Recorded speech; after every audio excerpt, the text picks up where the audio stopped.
श्री त्रिलोक चंद छाबड़ा। यह मेरे भारत की छोटी सी एक झांकी है। अभी तो जमीन में नींव भरी है, शीश महल तो बाकी है।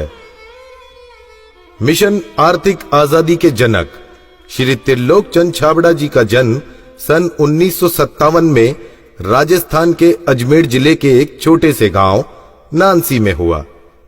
पिता मोहनलाल जी गांव में एक छोटा सा जनरल स्टोर चलाते थे। माता धापू देवी गृहिणी थी। 6 भाई बहनों में से श्री टी.सी. छाबड़ा जी तीसरे नंबर के पुत्र हैं। अपनी प्रारंभिक शिक्षा इन्होंने अपने गांव में और उच्च शिक्षा जयपुर में पूरी की। विलक्षण प्रतिभा के धनी श्री त्रिलोक चंद छाबड़ा जी सफल व्यवसायी के साथ साथ एक संगीतकार, गीतकार, लेखक और एक अच्छे वक्ता भी हैं। मेरी शादी बचपन में जल्दी हो गई थी और 77 में हुई और बहुत ही सरल और स्वभाव के और अच्छे स्वभाव के मुझे मेरे हस्बैंड मिले। हम एक भिलवाड़ा आए और फिर 2000 में ये जो सिस्टम है आरसीएम चालू किया। आई वॉज 18 ईयर्स जब आरसीएम की शुरुआत हुई और हमारे सामने ये सब चीजें हो रही थी जब हम एजुकेशन में थे और हमारे पापा ने बिजनेस स्टार्ट किया था और वो शुरू से बहुत ही सिंपल पर्सन रहे, तो उनका जो स्टाइल ऑफ बिजनेस था वो भी बहुत सिंपल था।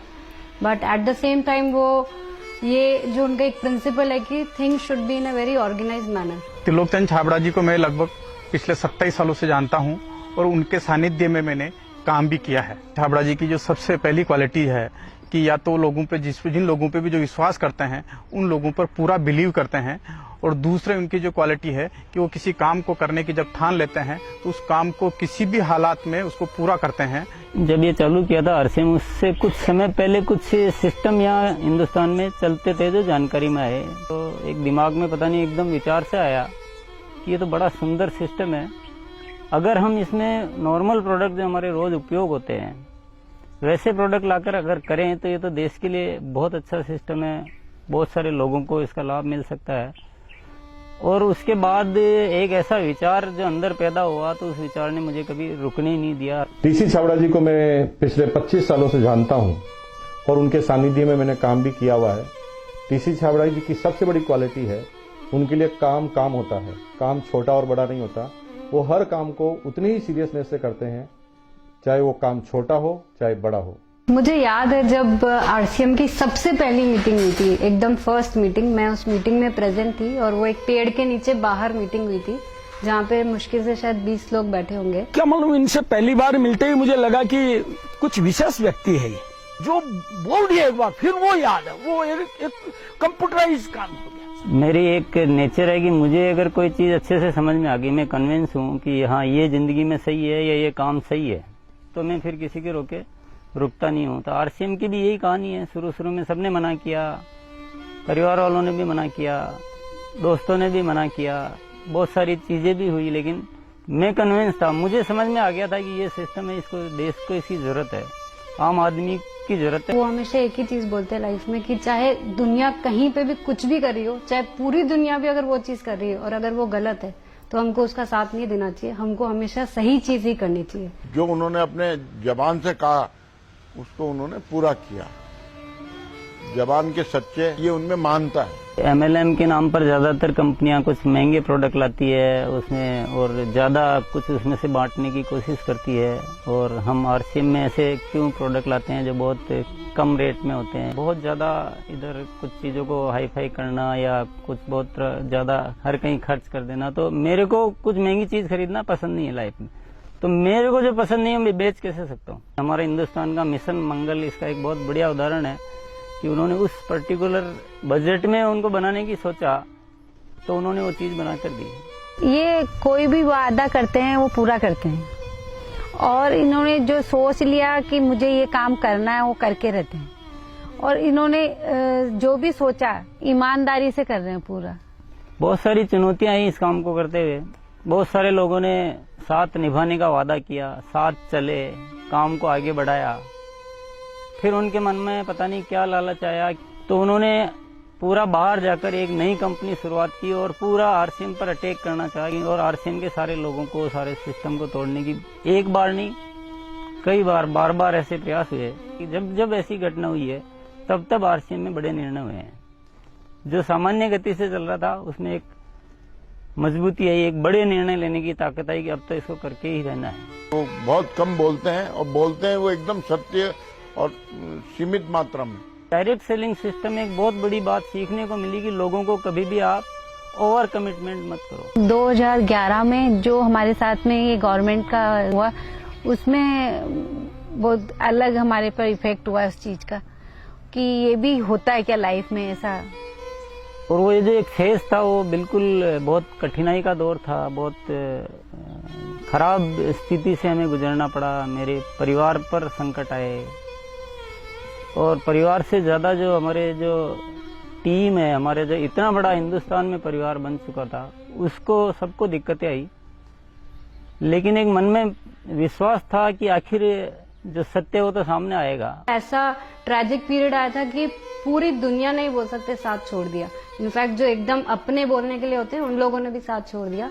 लेकिन पापा की वो जो हिम्मत थी, और जब भी हमने उसके बाद या उस दौरान जब भी हमको मौका मिला उनसे बात करने का, उन्होंने एक ही चीज बस हमको बोली थी कि सब कुछ ठीक होगा क्योंकि हमने कुछ गलत नहीं किया किसी के साथ। हमारे जो आरसीएम परिवार है उनका इतना विश्वास था कि उन्होंने 1 साल इंतजार किया और पूरा डटे रहे।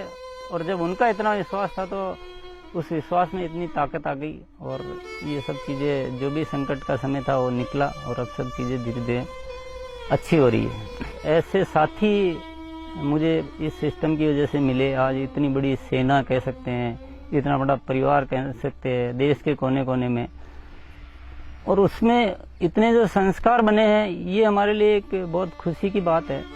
इतना बड़ा व्यापार उद्योग धंधा होने के बावजूद, इतनी बड़ा साम्राज्य होने के बाद भी उनमें तनिक भर भी अहंकार या पैसा होने का घमंड दिखलाई नहीं देता है। ये उनकी सादगी और उनकी महानता को दर्शाता है। मुझे मेरे फादर इन लॉ की एक क्वालिटी सबसे अच्छी लगती है कि वो आज इतना बड़ा बिजनेस करने के बावजूद भी वो इतने डाउन टू अर्थ है कि किसी को भी विश्वास नहीं होता जब मैं उन्हें उनकी बातें, उनके किस्से सुनाती हूँ। एक छोटी सी बात ले लीजिए, अगर हम जब भी खाना खाते हैं हम डाइनिंग टेबल में बैठ के खाते हैं, पर वो आज भी प्रेफर करते हैं कि हम जमीन पे उनके साथ बैठ के उनके साथ भोजन करें। त्रिलोकचंद जी छाबड़ा एक व्यक्ति नहीं, आंदोलन है। उनके जीवन में उन्होंने बहुत संघर्ष तो किया ही है, लेकिन सबसे बड़ी बात उनमें है सादगी और सच्चाई।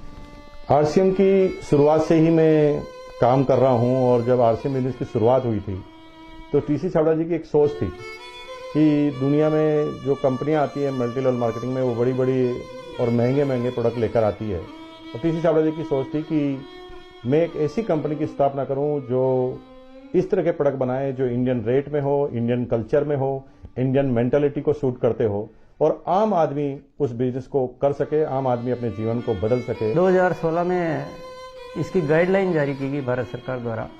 उसके बाद से इसमें काफी स्पष्टता आ चुकी है। उसके बाद हमने पूरे सिस्टम सेट किए, हमने पूरे टेक्नीशियंस सेट किए, हमने लेबोरेटरी सेट की और इतना बड़ा सेटअप हो चुका है कि आज हमारे आरसीएम की प्रोडक्ट रेंज में करीब 400 प्रोडक्ट शामिल हो चुके हैं और आगे ये श्रृंखला चालू है। आरसीएम क्यों अपनी ओन मैन्युफैक्चरिंग इकाइयां स्थापित करता है या अपना सेटअप क्यों लगाता है, इसके पीछे जो मुख्य कारण है कि आरसीएम ने अपने प्रोडक्ट डेवलपमेंट में 4 कमिटमेंट कर रखे हैं कि ये चारों चीजें हमेशा रहेगी। पहली चीज है प्रोडक्ट उपयोगी होंगे, दूसरा स्वास्थ्य के लिए अच्छे होंगे, क्वालिटी नंबर 1 होगी और रेट बहुत रीजनेबल होगी।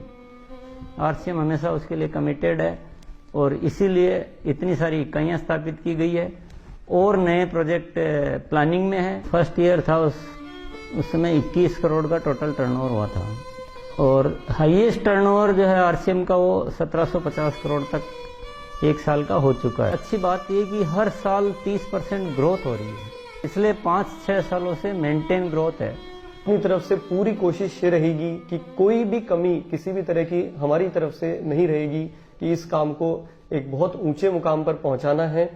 और जब लाखों लोगों के जीवन में अगर हमारे इस छोटे से प्रयास की वजह से अगर थोड़ा भी हम कुछ योगदान कर सकते हैं, ये हमारे लिए बहुत गर्व की बात है। मेरा गोल जो है वो ये है कि आज अपन इस आरसीएम को हिंदुस्तान में नहीं बल्कि कुछ ऐसा करेंगे कि पूरे विश्व में इसका बहुत बड़ा नाम हो। तो आइए सदी के इस महापुरुष, आर्थिक आजादी के जनक, लाखों लोगों के प्रेरणा स्रोत श्री त्रिलोक चंद जी छाबड़ा को हम सब खड़े होकर जोरदार तालियों की गड़गड़ाहट के साथ ओजस्वी उद्बोधन के लिए आमंत्रित करते हैं।